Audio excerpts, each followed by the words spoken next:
Amen, frères et sœurs. Encore une fois, ensemble, réunis pour honorer, glorifier et louer notre Dieu. Une question ce matin. Une question pour vous.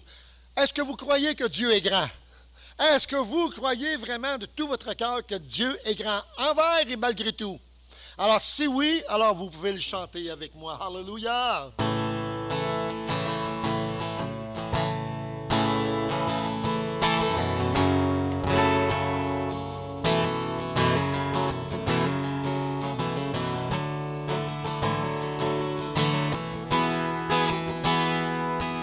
Combien Dieu est grand, chantons-le combien Dieu est grand, tous verrons combien Dieu est grand. Une autre fois, combien Dieu est grand, chantons-le combien Dieu est grand, tous verront combien Dieu est grand. Le roi dans sa beauté, vêtu de majesté, la terre est dans la joie, terre est dans la joie, sa gloire resplendit. L'obscurité s'enfuit au son de sa voix, au son de sa voix. Ensemble, combien Dieu est grand, chantons-le combien Dieu est grand, tous verront combien Dieu est grand.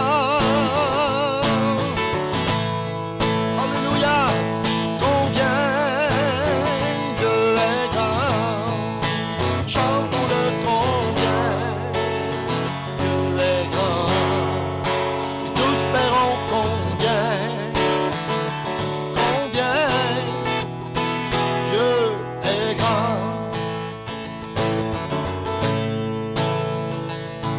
Car d'âge en âge il vit, le temps lui est soumis, commencement et fin, commencement et fin, céleste cri élevé, Dieu d'éternité, est l'agneau divin, est l'agneau divin.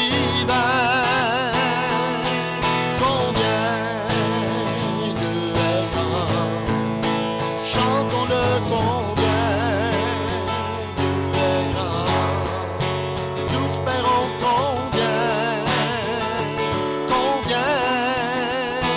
Dieu est grand. Combien Dieu est grand, chantons-le combien Dieu est grand, tous verront combien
chantons-le combien Dieu est grand.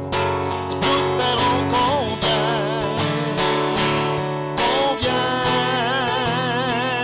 Dieu est grand.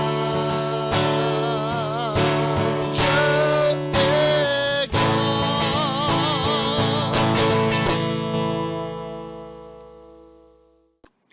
Bonjour, membres et amis de l'Église Vie d'Espoir. Bienvenue ce matin à cette série qui continue, qui s'appelle Hymne à la foi. Alors que je me prépare à prendre 2 semaines de vacances ce dimanche, j'ai sur mon cœur de vous prêcher ce message, frères et sœurs, parce que pour moi, vacances veut dire repos, mais peut représenter aussi pour certains un relâchement. Et c'est ce relâchement, je veux adresser ce relâchement.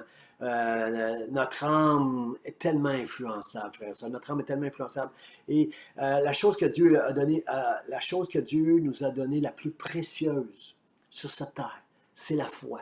La foi qui nous relie avec le ciel. Cette foi que Dieu nous a donnée va nous amener jusque dans l'éternité avec Jésus, avec notre Dieu, dans sa gloire, frères et sœurs. Et ce matin, dans cette série, vous avez remarqué qu'il y avait dans l'image que j'ai choisie pour cette série qui s'appelle Hymne à la foi, c'est pas une partition de musique, c'est une encre. Pourquoi j'ai choisi une encre? Parce que, frères et sœurs, l'encre, nous allons voir ce texte, on va aller tout de suite voir ce texte dans l'Épître aux Hébreux, chapitre 6, verset 19. On va lire ça ensemble. Ça dit, dans Hébreux, l'auteur de l'Épître aux Hébreux dit « Cette espérance, nous la possédons comme une encre de l'âme, sûre et solide, elle pénètre au-delà du voile. » L'auteur de l'Épître aux Hébreux s'adresse aux Juifs qui ont connu la loi et qui maintenant marchent avec Jésus-Christ. Alors, il a dit premièrement que cette espérance que nous allons être assis à la table d'Abraham, que nous allons être à cause de Jésus-Christ, nous allons être assis dans le ciel pour l'éternité avec Dieu, dans la gloire de Dieu. Nous la possédons. Elle est comme une encre de l'âme. Pourquoi l'auteur de l'Épître aux Hébreux utilise l'image d'une encre pour parler de cette espérance que nous avons d'être un jour avec Dieu pour l'éternité? Parce que l'encre, c'est ce qui permet à un bateau qui est au milieu d'une tempête, qui est avec des flots de la mer, avec le vent, avec la tempête, les matelots vont descendre l'ancre qui va atteindre les fonds marins. Et cette encre, avec ses crocs, va s'accrocher au sable ou s'il y a des pierres. Il va s'accrocher au fond, puis il va être capable de garder le bateau pour ne pas que le bateau soit emporté loin de sa destination. En tant que pasteur, frères et sœurs, c'est mon désir que, comme l'encre de l'âme, notre âme soit gardée par la foi. Puis il y a un appel, il y a une espérance qui est attachée à notre foi, frères et sœurs. Cette espérance que Dieu a mis dans nos cœurs, que nous serons avec Dieu pour l'éternité. Jésus est mort, il est ressuscité, il est au ciel déjà avec le Père pour l'éternité. Et Jésus nous promet, il a mis cette promesse dans notre cœur qu'un jour, nous serons avec lui pour l'éternité, frères et sœurs. Mais je sais, notre vie c'est comme un bateau, frères et sœurs. On suit des courants, on s'en va quelque part. Avec notre bateau, on s'en va vers le ciel, mais il y aura des tempêtes, il y aura des tentations, il y aura des drames, il va se passer toutes sortes de choses dans nos vies, frères et sœurs, qui vont mettre en péril notre voyage. Et nous avons besoin de cette encre pour notre âme qui est tellement influençable, frères et sœurs. Jésus est mort sur la croix afin de sauver notre âme qui est sensible, qui est influençable. Et la promesse que Dieu a mise dans nos cœurs. Frères et sœurs, la foi va garder cette promesse-là comme une encre, comme l'encre d'un bateau qui garde le bateau pour ne pas qu'il dérive. Frères et sœurs, ma prière, c'est que rien ne puisse nous faire dériver de cette destination à laquelle nous sommes appelés. Chacun de nous à l'Église d'Espoir, qui avons donné notre vie à Jésus, qui avons remis notre vie entre les mains de Jésus-Christ. Le jour où il nous a donné la foi, nous avons cru en ses promesses. Nous avons cru en Jésus-Christ et la prière du pasteur Jean. Alors que nous entrons dans des temps de vacances, c'est que cette foi, cette espérance que Dieu a mis en nous, nous puissions la posséder comme une encre pour notre âme. Que rien ne puisse nous éloigner, frères et sœurs, dans notre marche avec notre foi, avec notre Seigneur. Que rien ne puisse nous emporter, aucune tempête, aucun vent de ce monde. Et frères et sœurs, pourquoi je suis inquiet? C'est que j'écoute l'actualité, je vois ce qui se passe autour de nous, puis il y a quelque chose que je crains encore plus que le COVID. Le COVID a fait beaucoup de dommages matériels, il a fait beaucoup de dommages à l'économie, il a fait beaucoup de dommages, il a emporté des vies. Mais je crains quelque chose de plus grand que le COVID. C'est d'être détourné, c'est d'être emporté loin de la foi, frère. Loin, c'est de perdre cette espérance sur cette terre qu'un jour, nous allons être avec Dieu pour l'éternité dans le ciel. Et c'est ma prière au travers de cette prédication avant d'aller en vacances, que vous puissiez être comme moi, sensible à Seigneur, merci, merci de cette espérance que tu as mis en moi. Je la possède. Qu'on puisse dire confesser de notre bouche, Seigneur, merci pour cette foi. Je la possède comme une encre de l'âme. Cette espérance que j'ai dans mon cœur, elle est sûre et solide. Le texte nous dit, comme une encre de l'âme sûre et solide. C'est parce que c'est Dieu qui l'a promis, frère. C'est Dieu qui a mis cette promesse-là dans notre cœur. C'est pas une église, c'est pas un mouvement, c'est pas un pasteur. C'est la parole de Dieu qui nous promet que nous serons avec lui pour l'éternité à cause de ce que Jésus a accompli à la croix. Alors moi, ce matin, ma prière, c'est que Dieu puisse mettre dans notre cœur, d'une manière sûre et solide, cette espérance, comme une encre. Une encre, frère et sœur, c'est fort, une encre. J'ai lu, là, moi je ne suis pas un marin, là, je connais pas ça les bateaux, puis j'ai le mal de mer sur les bateaux. Moi, là, j'étais une fois sur un bateau en Gaspésie et je n'y vais plus depuis ce temps-là parce que j'ai été malade. J'ai le mal de mer. Mais j'ai lu qu'une petite encre très solide en fer, là, une encre avec des crocs, là, une encre de 10 livres seulement, peut garder un bateau qui pèse 1000 livres, qui est ballotté par les flots de la mer à cause du vent et d'une tempête. Ce petit angle de 10 livres peut garder un bateau de 1000 livres. Frères et sœurs, c'est pourquoi l'auteur de l'Épître aux Hébreux prend cette image-là. Comme une encre de l'âme, nous possédons cette espérance que Dieu nous a donnée, que nous serons avec lui pour l'éternité. Puis il va dire quelque chose qui pouvait sembler qui aurait été un sacrilège pour des Juifs qui ne connaissent pas Jésus, qui n'ont pas mis leur foi en Jésus. Il a dit, cette espérance, elle pénètre déjà au-delà du voile. Et on va voir ça ensemble ce matin. Qu'est-ce que l'auteur de l'Épître aux Hébreux veut dire par ça? Mais premièrement, il nous dit que cette espérance, nous la possédons. Nous la possédons déjà, cette espérance, comme l'encre de l'âme. Frères et sœurs, l'apôtre Paul, qui était un pharisien, un gardien de la loi, qui est devenu l'apôtre de Jésus-Christ, qui a cru en Jésus. Jésus s'est fait connaître à l'apôtre Paul, il en a fait son apôtre. Il lui a dit qu'il allait souffrir, il a fait connaître qu'il allait souffrir en devenant prédicateur de la foi en Jésus-Christ. L'apôtre Paul dit, à chaque fois qu'il est persécuté, à chaque fois qu'il passe devant Festus, Agrippa, toutes sortes des gouverneurs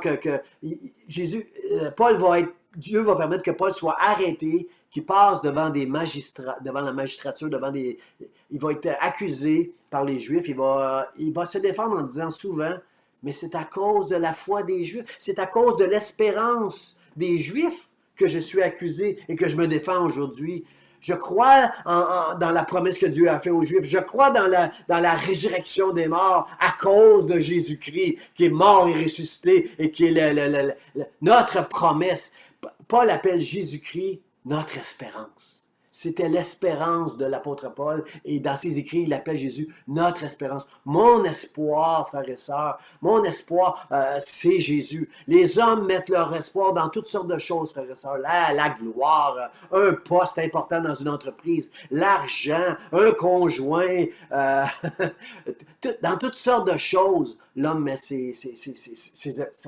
son espérance. Nous avons besoin, nous vivons d'espoir, frères et sœurs. Quelqu'un qui s'enlève la vie, c'est quelqu'un qui a perdu tout espoir. Pour lui, la vie, ce n'est que misère, ce n'est que douleur. Ce sont ces gens-là qui s'enlèvent la vie, qui se suicident.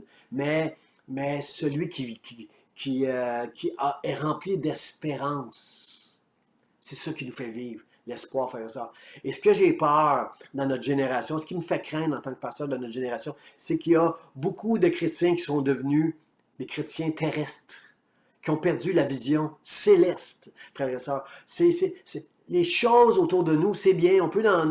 L'apôtre Paul nous dit que c'est pas mal de profiter des choses qui sont sur cette terre sans jamais y mettre notre cœur. Mon trésor, il n'y a aucun trésor sur cette terre qui peut... les trésors de cette terre sont très pâles à côté de, frères et sœurs, la promesse que nous avons qu'on va être avec Dieu pour l'éternité un jour au ciel.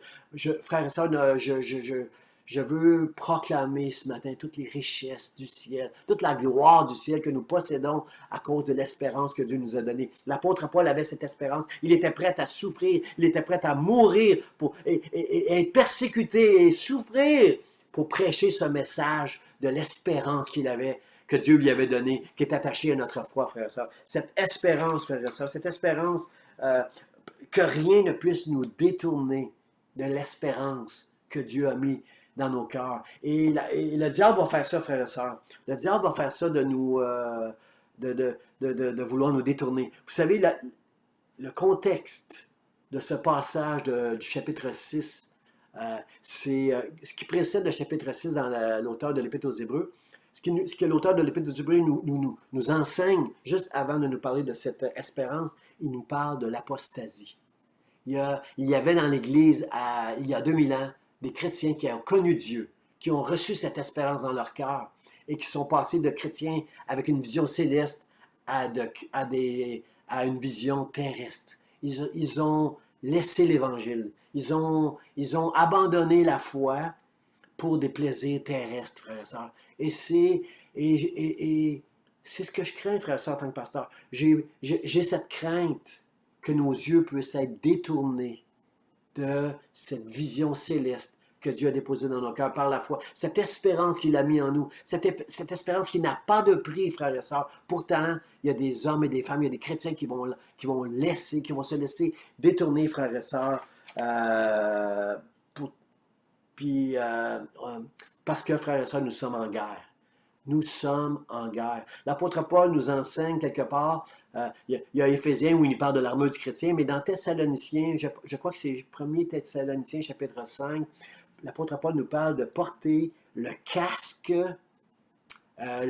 de l'espérance de notre salut. L'armure de la foi, la cuirasse de la foi et le casque de l'espérance de notre salut. Frères et sœurs, pourquoi Paul nous dit de porter un casque?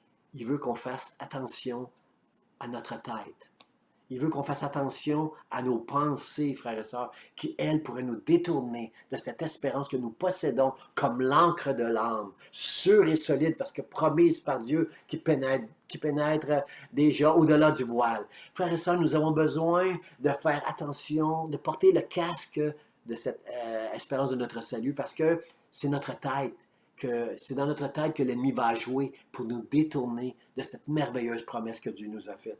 C'est dans notre tête, frère et sœur. Vous savez, dès le commencement de la création, lorsque le diable a tenté Adam et Ève, qui les a fait pécher en leur faisant douter de la parole de Dieu, dès le commencement, Dieu a dit au serpent, à Satan, il a dit, je mettrai inimitié entre ta postérité et la postérité de la femme. Et la postérité de la femme, en parlant des croyants, la postérité de la femme, toi, tu lui blesseras le talon. Dans sa marche, tu vas le blesser. Mais la postérité de la femme t'écrasera la tête. Alors, Dieu déjà a prophétisé au serpent qu'un jour, la postérité de la femme qui mettrait sa confiance en Dieu écraserait la tête du serpent. C'est pourquoi le diable prend plaisir de s'attaquer à nos pensées, s'attaquer à ce qu'il y a dans notre tête, frère et sœur. C'est important de la façon que tu vas réfléchir, c'est important de la façon dont tu vas, comment tu vas gérer tes pensées, frères et sœurs. C'est important de nourrir tes pensées avec la parole de Dieu. C'est important, frères et sœurs, de faire confiance à Dieu, de croire dans la parole de Dieu, afin que tes pensées ne s'en aillent pas à tout vent, de toutes sortes il y a toutes sortes de choses qui vont prendre place sur cette terre, frères et sœurs, et que ta foi, ton espérance, appuyée par la foi, soit comme l'encre de ton âme pour te garder mon frère, ma soeur. Je pense par exemple à Samson. Samson, un jour, a dit à son épouse Dalila que sa force était dans ses cheveux. Alors pendant qu'il dormait, sa femme lui a rasé la tête, il a perdu toute sa force et il a été fait prisonnier de l'ennemi. Je pense à Jean-Baptiste, Jean-Baptiste qui prêchait l'Évangile d'une manière droite, d'une manière puissante. Les foules, il n'allait pas se louer un endroit dans une ville. Il prêchait dans le désert et les foules le suivaient dans le désert pour aller l'entendre prêcher. Il prêchait la parole, puis il préparait le chemin du Seigneur. Il prêchait l'Évangile. Il disait, il appelait les gens à la repentance. Il appelait les gens à marcher d'une manière droite devant Dieu, de produire du fruit digne de la repentance. Et un jour, Hérode l'a fait mettre en prison parce qu'il avait été confronté par Jean-Baptiste. Il l'a fait mettre en prison et à un moment donné, il a fait couper la tête de Jean-Baptiste. Le diable avait inspiré l'épouse de Hérode pour faire couper la tête de Jean-Baptiste. Comprenez-vous que le diable veut il s'en est pris à la force qui était dans les cheveux sur la tête de Samson, il s'en est pris à Jean-Baptiste. Certainement que le diable a pris beaucoup de plaisir à influencer Lorsque Jésus a été crucifié à la croix, on a mis une couronne, on a enfoncé sur la tête de Jésus-Christ une couronne d'épines. Et ça a dû faire tellement plaisir à Satan qui avait entendu de la part de Dieu qu'un jour, la postérité de la foi allait écraser sa tête. Toute la puissance qui vient des pensées de Satan allait être écrasée. Alors, frères et sœurs, l'apôtre Paul nous dit, porte le casque de l'espérance de notre salut. Parce que nous sommes en guerre avec Satan, il va s'en prendre à tes pensées. Mais cette espérance, nous la possédons déjà. Elle est comme l'encre de l'âme. Il n'y a aucune tempête, il n'y a aucune tentation, il n'y a rien dans ce monde qui va pouvoir m'arracher cette promesse que Dieu m'a faite. Parce que cette encre, elle va s'accrocher, frères et sœurs. Elle va s'accrocher. Elle est accrochée avec Jésus dans le ciel déjà, au-delà du voile. Elle est accrochée avec Jésus et elle tient ma foi. Ma foi soutient l'espoir que Dieu a mis dans mon cœur. Si ma foi est inutile si je perds mon espoir, si je perds mon espérance qu'un jour je serai avec Dieu pour l'éternité. Paul dit, ma foi est vaine si Christ n'est pas ressuscité d'entre les morts. Parce que la résurrection de Christ, c'est l'image de ma propre résurrection. Dieu a ressuscité Jésus, qui est maintenant avec lui dans le ciel pour l'éternité. Et la promesse qu'il nous fait, c'est que comme il a ressuscité Jésus d'entre les morts, moi aussi, qui a mis ma foi en Dieu à cause de l'œuvre de Jésus-Christ, moi aussi un jour, je serai ressuscité pour l'éternité avec Dieu. Alors c'est ça, j'ai cette espérance, frères et sœurs, et rien ne viendra briser cette espérance, frères et sœurs. Cette foi, je l'ai reçue par le Saint-Esprit. C'est le Saint-Esprit qui va me garder, frères et sœurs. Il y a un passage qui dit, dans Ecclésiaste, ça dit que l'huile ne manque jamais sur ta tête. Bel exemple de l'onction du Saint-Esprit. Frères et sœurs, Dieu m'a donné le Saint-Esprit qui me permet de croire dans les Écritures. Et c'est cet esprit, c'est le Saint-Esprit qui va garder ma foi. C'est le Saint-Esprit qui va nourrir cette espérance au travers des Écritures. C'est le Saint-Esprit, frères et sœurs. Alors, je t'encourage, mon frère, ma sœur, ami de l'Église Vie d'Espoir, je t'encourage de te battre, de considérer que tu possèdes une espérance que le diable ne peut pas t'enlever. Elle est comme l'encre de l'âme, tant et si longtemps que tu vas garder, que la foi va te garder. Il n'y a rien qui peut t'éloigner, qui peut t'enlever cette espérance. Mais le diable a réussi à rendre l'Église tellement terrestre. Le diable a réussi à promettre tellement de choses aux chrétiens. Il y a tellement de choses du monde qui entrent aujourd'hui dans nos églises, dans notre philosophie, dans nos comment je pourrais dire ça? Comment je dirais ça? Il y a trop d'éléments du monde qui prennent place aujourd'hui dans nos églises. Je n'ai pas d'exemple qui vient à l'esprit, là, mais juste Ma prière en tant que pasteur aujourd'hui, c'est que Dieu te montre toute la richesse de sa gloire. Il y a un passage, là, j'ai le même constat que l'apôtre Paul. On va regarder ce passage-là ensemble pour terminer mon premier point. Cette espérance, nous la possédons. Pour que rien... Elle est à toi, cette espérance. Tu la possèdes déjà. Je la possède déjà, cette espérance, parce que ma foi est en Dieu. Et regardez ce que l'apôtre Paul nous dit aux Éphésiens, au chapitre 1, verset 18. Il dit ceci, en parlant de Dieu, qu'il illumine les yeux de votre cœur, pour que vous sachiez quelle est l'espérance qui s'attache à son appel, quelle est la richesse de la gloire de son héritage qu'il réserve aux saints. Frères et sœurs, l'apôtre Paul prie que Dieu illumine le cœur de l'Église à Éphèse. Pasteur Jean prie le Seigneur ce matin qu'il puisse illuminer les yeux de votre cœur afin que vous sachiez l'espérance qui s'attache à son appel, la richesse qui est attachée à cette espérance-là que nous avons dans le ciel, frères et sœurs. Frères et sœurs, j'aimerais vous terminer mon premier point avec une illustration, frères et sœurs. L'illustration de l'éternité. Regardez bien, frères et sœurs. J'ai une corde avec moi. J'aimerais que... cette corde représente notre vie. Notre vie commence ici, là, au bout de cette corde, là, elle commence ici, là, et elle va se poursuivre pour ceux qui possèdent cette espérance comme l'encre de l'âme. Cette vie va se poursuivre dans le ciel pour l'éternité. J'aimerais que vous puissiez comprendre que cette corde représente... dans votre esprit, il faut que vous voyez dans cette corde quelque chose d'infini. Vous voyez, cette corde n'arrête jamais. Elle va jusque dans l'infini, elle se rend jusqu'au ciel, et où on va vivre éternellement avec Dieu. Maintenant, notre vie a commencé quelque part. Et notre vie sur cette terre représente, entre mes deux doigts, à peu près ça. Elle commence ici et elle se termine ici pour se continuer jusque dans l'éternité. Maintenant, frères et sœurs, nous les hommes, les femmes, on met tellement d'énergie pour ce petit bout de vie sur la terre. On grandit dans une maison avec des parents, si on a la chance d'avoir des parents.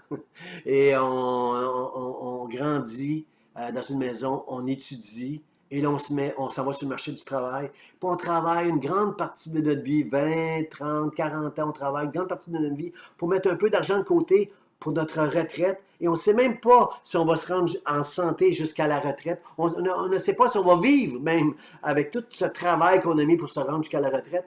Frères et sœurs, on va vivre ce petit bout-là, alors que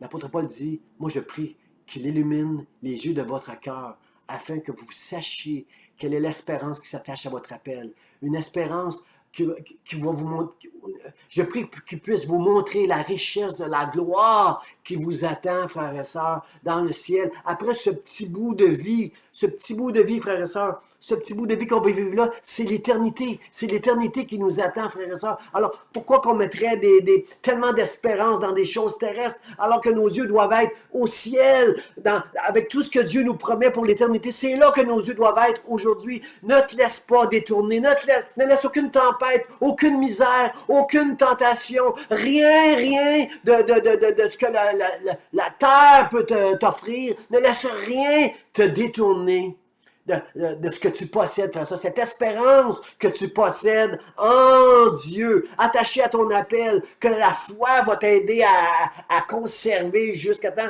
qu'on arrive dans l'éternité, frère et sœur. Qu'est-ce que c'est un petit bout de vie comparé à l'éternité? C'est rien. Ce matin, c'est bien. L'apôtre Paul veut que nous considérions que c'est juste un petit bout de vie ici sur cette terre, mais que l'éternité, il y a un héritage qui nous a été promis par Dieu, qui nous est réservé.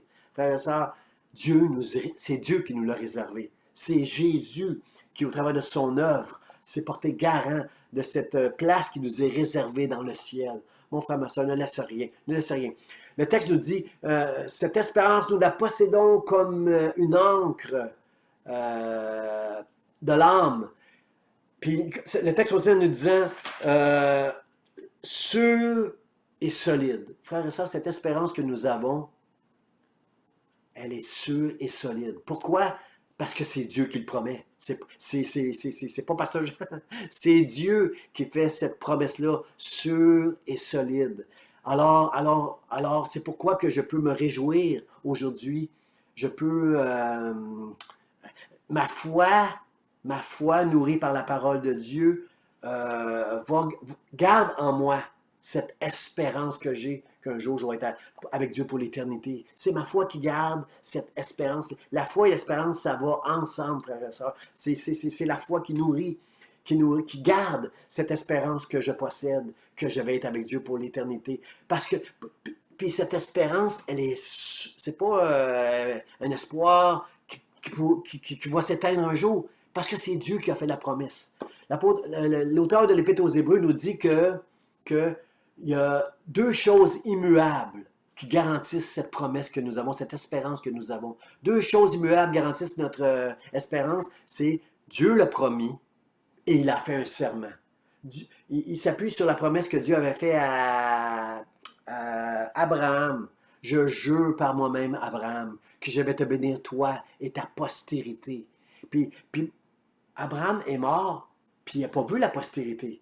Mais espérant contre toute espérance, Abraham crut en Dieu. Alors, Abraham a cru en Dieu, et non seulement Dieu a fait cette promesse, mais il a juré il jura par lui-même. C'est dans Genèse chapitre 22, vous allez lire ça, que Dieu jura par lui-même. Frères et sœurs, si Dieu jure, comment on peut douter de la promesse de Dieu?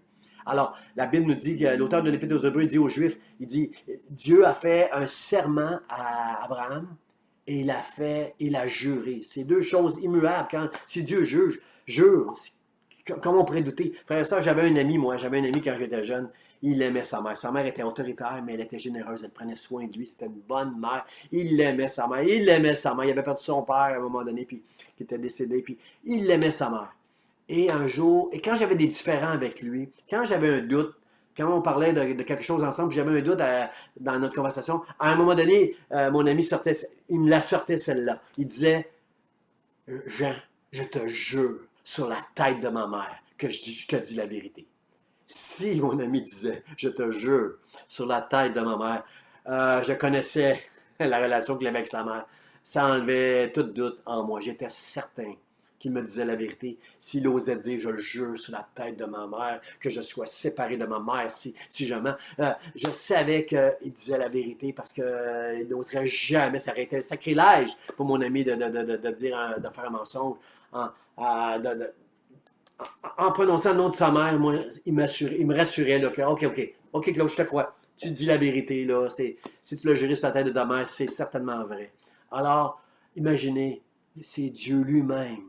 C'est Dieu qui a juré sur lui-même à Abraham, je te bénirai pour toujours, toi et ta postérité. Alors, chaque Juif qui mettait sa confiance sa foi dans le Dieu d'Abraham, chaque Juif qui, comme Abraham, mettait sa foi en Dieu, avait cette promesse qu'il allait être béni tout le temps, lui et sa postérité. Mon frère, ma soeur, Dieu nous a fait cette promesse. C'est une promesse qui est sûre et solide. Le psalmiste nous dit ceci, on va lire ça. Le psalmiste nous dit ceci dans le psaume 62, verset 8. Il dit, « Sur Dieu repose mon salut, et l'espérance de mon salut et ma gloire. Il est le rocher de ma force. Mon refuge est en Dieu. » Pourquoi le psalmiste dit « le rocher de ma force » ? Pourquoi il peut dire qu'on passe à la force de son espoir, de son espérance, comme un rocher qui est inébranlable, qui ne bouge pas? Parce qu'il dit, sur Dieu, c'est sur Dieu que repose mon salut. C'est sur Dieu que repose ma gloire et toute mon espérance. Mon frère, ma soeur, cette promesse que Dieu nous a faite, elle est sûre et solide parce qu'elle nous vient de Dieu. Parce que Jésus lui-même est venu l'accomplir à la croix. Et tout ce que Jésus a accompli au mont Golgotha, sur cette croix, tout ce qu'il a accompli, frères et sœurs, il l'a accompli pour nous qui avons cru en Dieu au travers de Jésus-Christ, qui croyons dans cette œuvre. Frères et sœurs, Dieu promet, jure par lui-même, que cette espérance qu'il a mis en nous, jamais elle ne fera défaut. Jamais elle ne sera anéantie. Nous la possédons Comme l'encre de l'âme, sûre et solide, elle pénètre déjà au-delà du voile. Ça, c'est spécial, ce passage-là, parce que, vous savez, dans l'Ancien Testament, Dieu avait dit à Moïse de construire à un moment donné un tabernacle. Un tabernacle qui représentait quelque chose qui était dans le ciel. Un tabernacle fait de main d'homme, mais sous les ordres, sous le conseil de Dieu, Moïse a construit un tabernacle, un temple.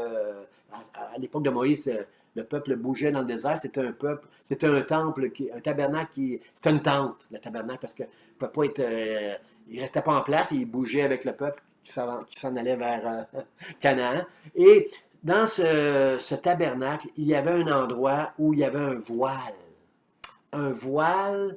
Il y avait le lieu, il y avait l'entrée, il y avait le sanctuaire, et vous savez, à l'église où il y a les rideaux, c'est comme si les rideaux étaient fermés. On fermait les rideaux. Et derrière ces rideaux-là était la présence de Dieu. Il y avait l'arche de l'Alliance. Il y avait toutes sortes de choses. Il y avait un autel en or avec des parfums qui s'élevaient devant Dieu.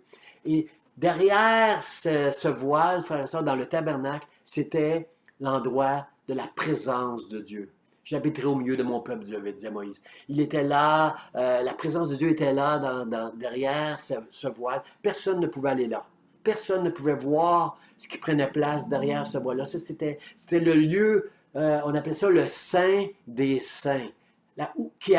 Derrière le voile, il y avait la présence du Dieu 3 fois saint, très saint. Alors, aucun être humain ne pouvait aller derrière ce voile et rester en vie. Si tu allais derrière ce voile, tu mourrais parce que c'était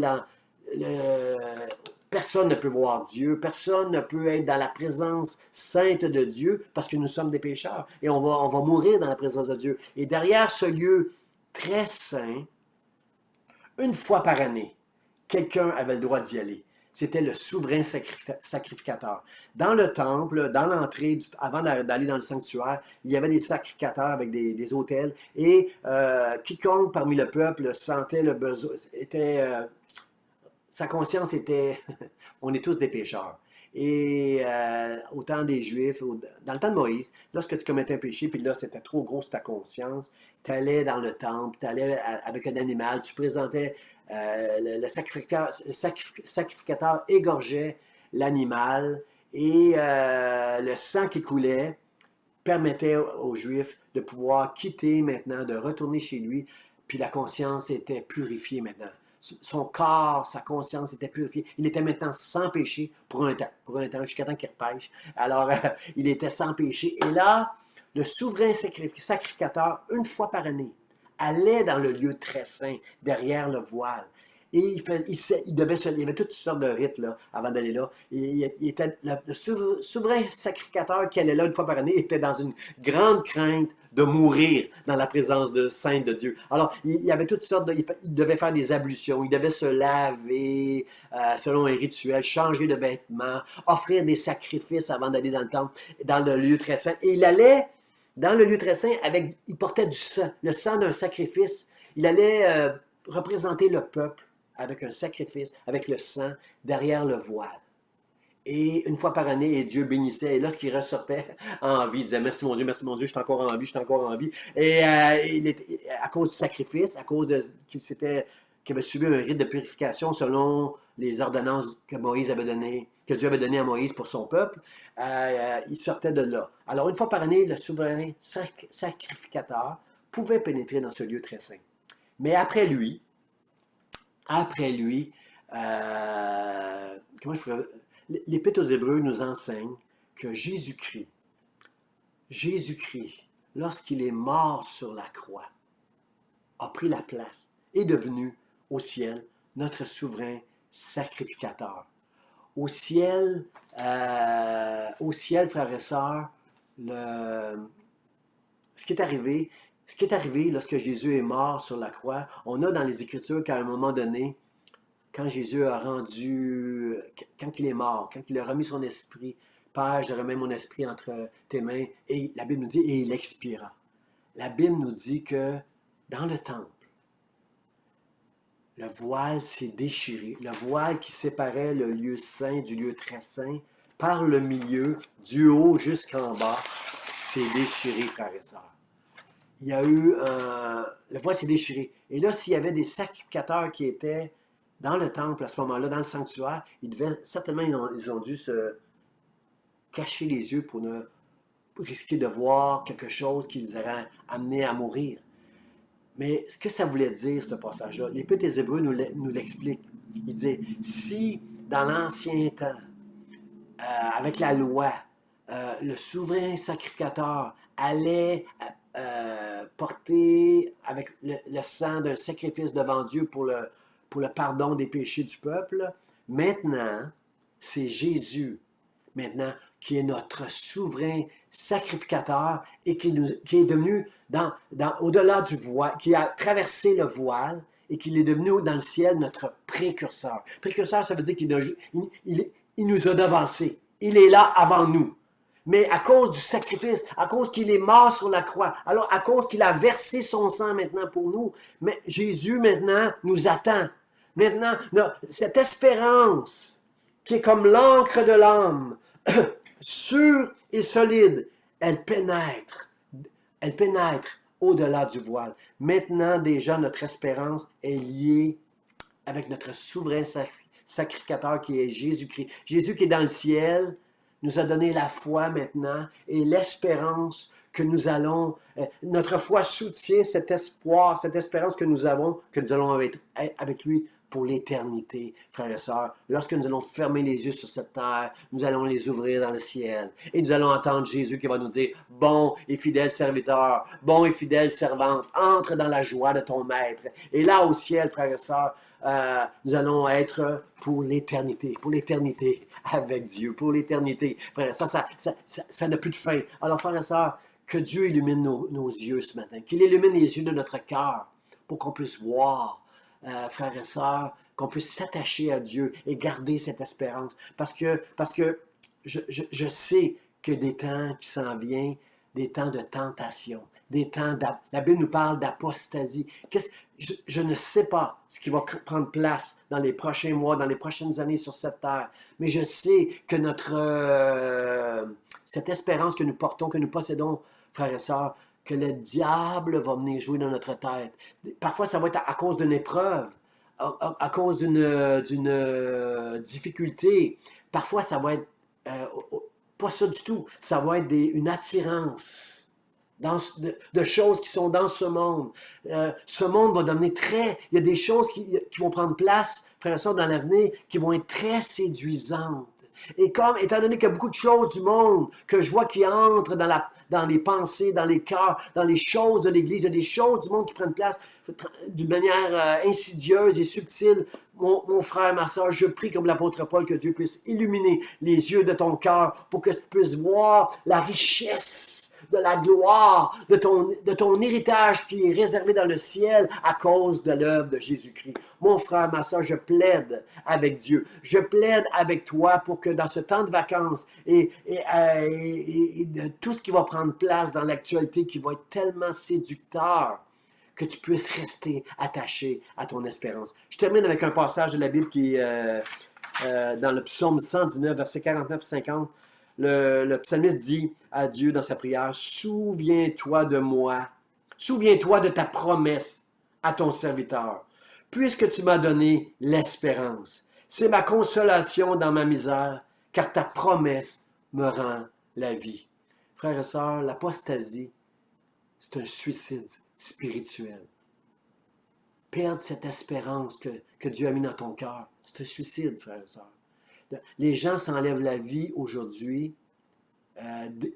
Ceux qui n'ont plus de santé ont droit maintenant de recourir à l'euthanasie.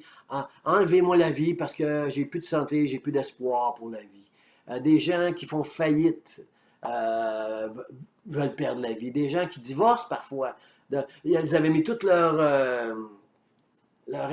espérance que leur mariage allait bien aller. Et voilà que le conjoint les trompe et ils perdent toute espérance. Souvent, ils veulent mourir. Mon frère, ma soeur, l'apostasie, de perdre cette espérance que nous possédons, que Dieu a mis dans nos cœurs par la foi.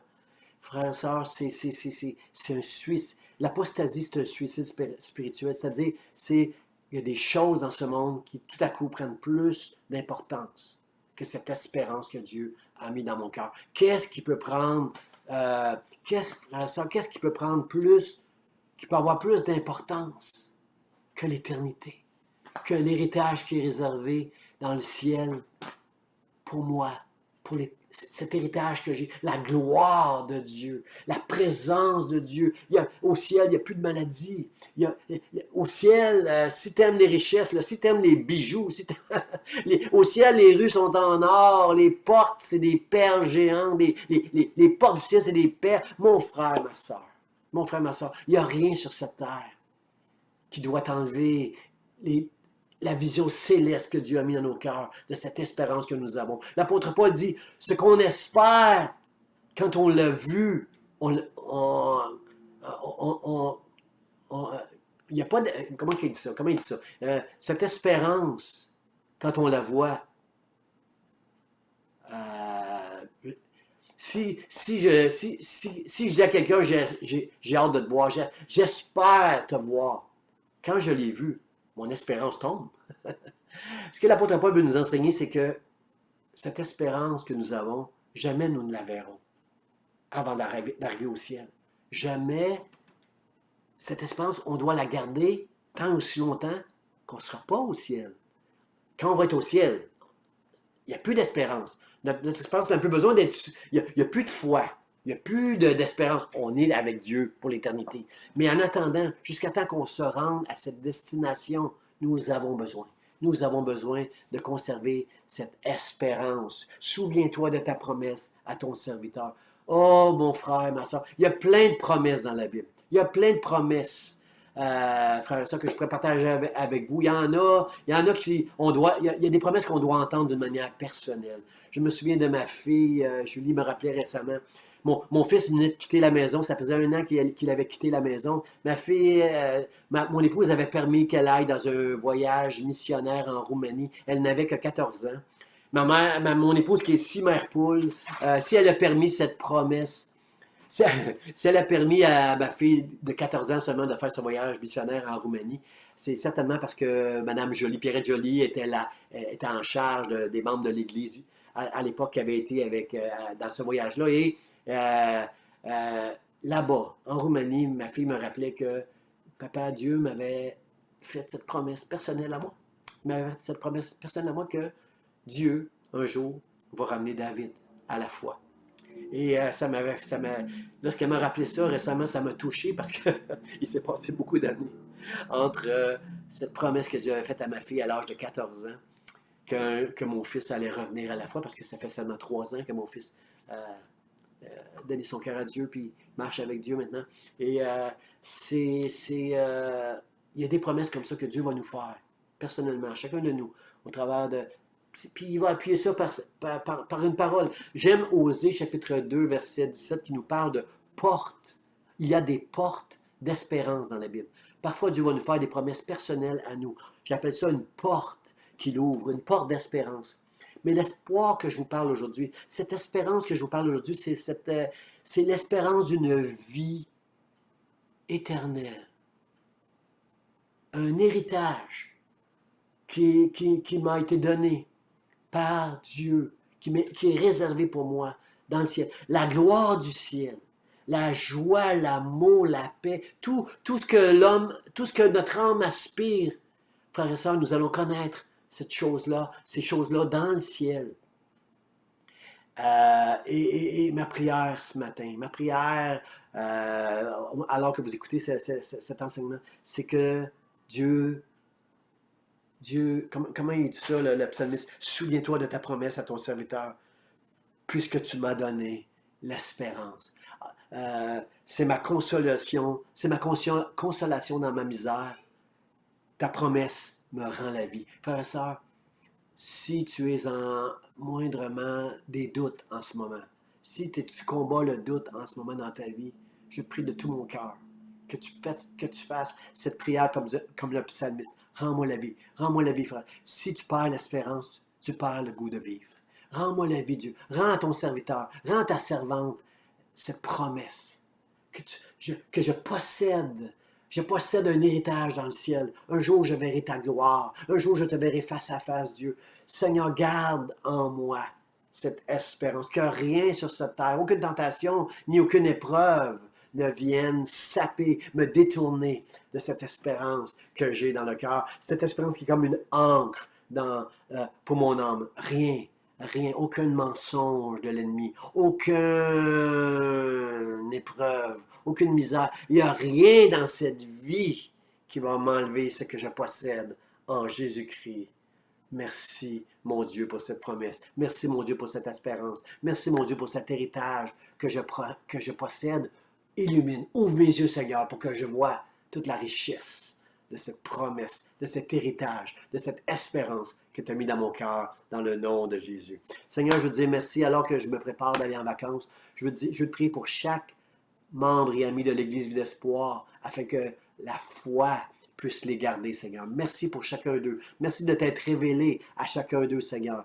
Et je ne permets pas à l'ennemi de venir jouer dans nos têtes. Je ne permets pas ni aux tentations, ni aux épreuves de nous détourner, Seigneur. Mais comme l'encre de l'âme, je te remercie pour cette espérance que tu nous as donnée.